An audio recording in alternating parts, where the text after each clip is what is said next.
there's only one person. While he's alive, there is only Lionel Messi. There is no discussion. If you're saying anybody else is the best player in the world, Messi's had a broken leg for a year, or he's dead. You are lying. It can't be true. Yeah. He's the best dribbler I've ever seen. He's the best passer I've ever seen. He scores as many goals as anyone I've ever seen. Sorry, I'm going back to it again, aren't I? He deserves to win the Ballon d'Or like every year he won. People who says opposite, either they don't know football or they don't know what they're talking about. I think him and Cristiano Ronaldo are the best players. Yeah. Okay, and the difference between them, both of them, is that Cristiano goes out there and his mindset is give me the ball in the areas where I can score a goal. He's a goal scorer. He's a goal right scorer, up there, goal scorer. Cristiano Ronaldo, he's not bothered about being on the halfway line and playing at the rhythm of the game. He wants to be at the cutting knife edge of the game. Whereas Messi, you sometimes see him in a defensive midfielder position, picking up the ball, playing 1-2, just playing with the opposition, waiting for that moment, biding his time. He's involved in the rhythm of the game constantly. That's the difference between the two players. And then the guy's a magician. I mean, the size of him, he shouldn't be doing what he's doing, really. He shouldn't be small. If you're going to build a player to come out of a machine, you're not going to throw Messi out there. Messi is an absolute joy to watch. You very rarely see him have a bad game. Cristiano Ronaldo is exceptional, outstanding, but he can drift in and out of games, from time to time. He needs to be given the ball. Messi hunts the ball, looks for it, works hard for the team. That is the biggest difference between the two. So not only is he a genius on the ball that toys with defenders and dribbles and twists and turns, but the critical stuff, the really efficient stuff that scores goals or assists goals, he does brilliantly as well. So as an attacking player, the most complete player for me in history.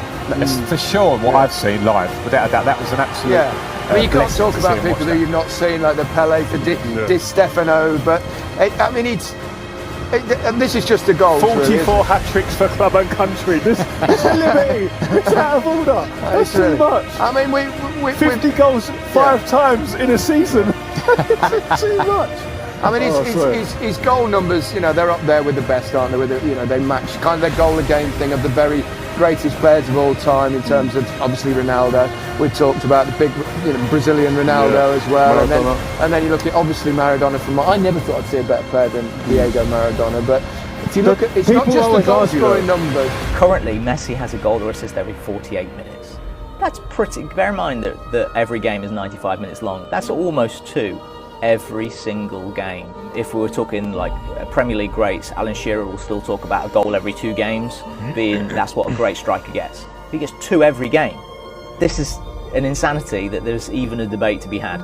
If you look at the underlying statistics, look at XG, so expected goals, you can break that down into XG build, which is basically you reverse engineer from the final shot, then you award that number to all of the players involved in the chain of passers leading up to that. So it could go to the goalie if the goalie started the move and it got passed around. So you would expect that Luka Modric, the greatest of all playmakers, that's where he would excel.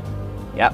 So if you look at the big contenders, Messi, Salah last season, Ronaldo, because why wouldn't he be? Neymar and Hazard. So he got 0.7 XG build per 90.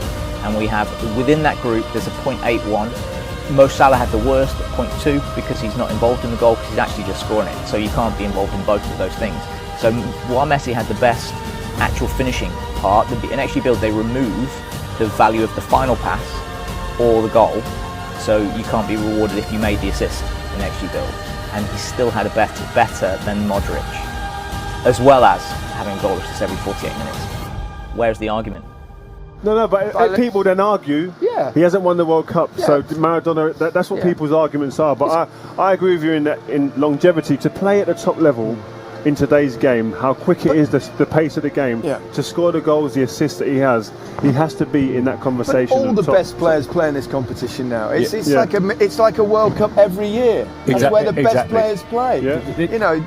This competition has developed to the point where if you are the man that's been making them win multiple trophies, which he has over the last 10 years, then that puts you in that bracket anyway. I mean, we can talk World Cups. I think get the game changed, the modern game, this Champions League club competition, is such a high level, and this man is at the middle of it every time they do well. Every time he is the difference. They've had great players, but even amongst great players, he stands up even higher, which is not easy amongst Xavi, Iniesta, all these ones. He's the one that we all speak about at first glance all the time. I just want to be in a training ground. Yeah. I bet you there's stuff he does in a training ground that don't even get onto the pitch here that people go, wow. I mean, you speak to some of his teammates, current and ex-teammates, and they say some of the stuff he done there, you can't even talk about it. It's that good.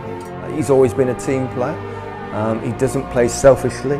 These are other attributes that he has that, you know, he doesn't play act, he doesn't dive, he doesn't retaliate, and all round he's such a great example for football, and he sets such a good example for young children to follow. That there's so much to like about him. We're lucky to have this, you know what I mean? And it's just to be here and marvel at it. And I just feel that we're lucky. Me and Frank were talking off air before. We feel lucky that we've actually been able to play with, and now we're being able to sit back and really enjoy and watch him. Because I don't think you can enjoy and watch when you're fighting for trophies against people like that. Because you're jealous a little bit. You're envious at times. You want to be there instead of him. Whereas here now, I've got no problems with watching him and really going, you know what a player I'm witnessing.